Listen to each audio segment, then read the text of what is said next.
मथुरा के वृंदावन स्थित राधा स्नेह बिहारी मंदिर में आयोजित 2 दिवसीय स्वामी हरिदास संगीत सम्मेलन का समापन हो गया है। समापन दिवस पर आयोजित कार्यक्रम में शामिल होने के लिए पूर्व उप मुख्यमंत्री दिनेश शर्मा वृंदावन पहुंचे थे। स्वामी हरिदास संगीत समारोह के द्वितीय दिन पूर्व डिप्टी सीएम ने दीप प्रज्वलित कर कार्यक्रम का शुभारंभ किया। प्राचीन भारतीय शास्त्रीय संगीत को बढ़ावा देने के लिए कार्यक्रमों का आयोजन किया गया था। तो स्वामी हरिदास संगीत सम्मेलन का समापन हो गया है, जहां पूर्व डिप्टी सीएम दिनेश शर्मा भी इसमें शामिल होने के लिए पहुंचे, जहां पर कलाकारों ने अपनी तमाम प्रस्तुति दी और मंत्र मुग्ध श्रोता इससे हो गए, जहां भारतीय संस्कृति की एक झलक भी यहां पर देखने को मिली।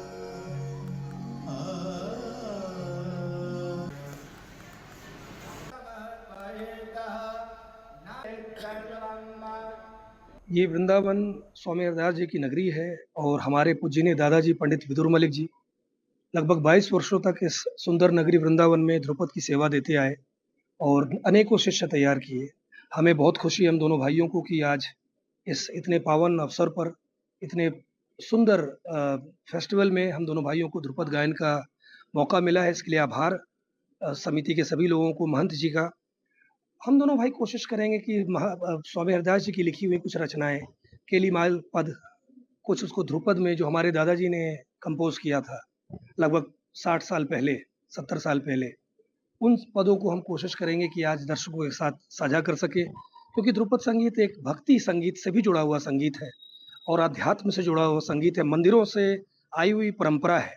यही एक संगीत है जो मंदिरों से निकली हुई संगीत की परंपरा है। तो हम कोशिश करेंगे कि जितने भी रसिक जन हैं वृंदावन के, उनको अपने संगीत से कुछ थोड़ा रसास्वादन करा सकें और कुछ रागों में कुछ पद सुनाएं। राधे राधे। मेरा नाम विधि शर्मा है और आज पूज्य अतुल जी के सानिध्य में ये जो समारोह इतने सालों से हो रहा है, इसमें मेरी कई बार प्रस्तुति करने का मुझे सौभाग्य मिला है। बहुत आशीर्वाद, बहुत कृपा रही है ठाकुर जी की। तो आज एक बार पुनः मैं यहाँ पर उपस्थित हूँ इस दरबार में, सिद्ध जगह पर, सिद्ध स्थान पर गाने के लिए। मैं कुछ शास्त्रीय उपशास्त्रीय भजन प्रस्तुत करूँगी और जैसा कि श्री नारायण ने स्वयं कहा है कि जो भक्त भजन गाता है मेरा, मैं उसके हृदय में विराजमान रहता हूँ।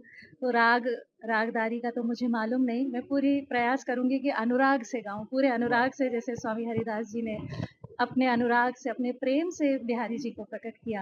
तो उन्हीं को प्रेरणा स्तोत्र मानकर मैं आज कोशिश करूँगी कि मैं कुछ सुना सकूँ ठाकुर जी को।